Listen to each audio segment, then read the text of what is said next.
Alright, go.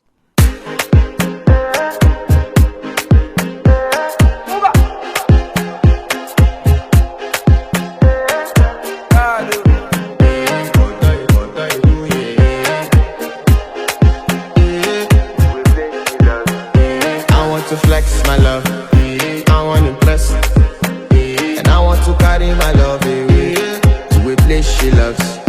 I want to impress, and I want to carry my love away to a place she loves.